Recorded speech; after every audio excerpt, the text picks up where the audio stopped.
Toby, when you accepted the role of Bobby Fischer in Pawn Sacrifice, how much research did you do on him and watching of his mannerisms and studying who he was?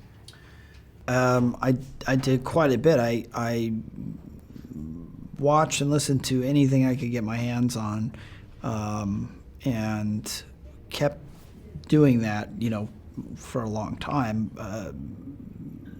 Firstly, to learn about him in the beginning as we were setting out to figure out what the movie was, I, read a bunch and watched as much as I could find, and then later, as we were going towards making the movie, then I would just listen to him constantly, or watch interviews every day. Did your feelings or opinion about him change in any way after playing him and being immersed in his whole world for however long the shoot was?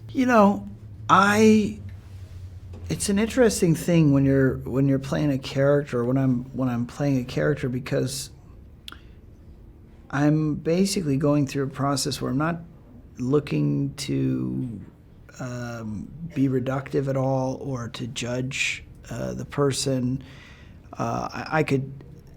I could, from a different point of view, talk about Bobby and talk about some of the things he said and say they were awful and destructive, and I do believe that, but in terms of kind of where my sympathy lies, I have to go dig into this without judgment and just try to understand, right? I look at behavior and I'm really just trying to understand behavior, not judge the behavior.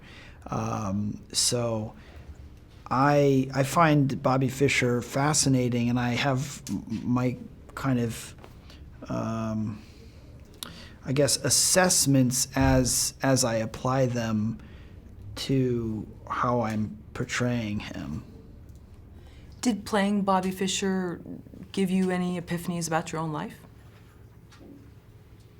I feel like I'm always learning. I can't say epiphany like as in there was some, big moment that I took away some piece of knowledge or insight that I had never had before, or that made me take a radical shift in my life. But I certainly learned things through the process.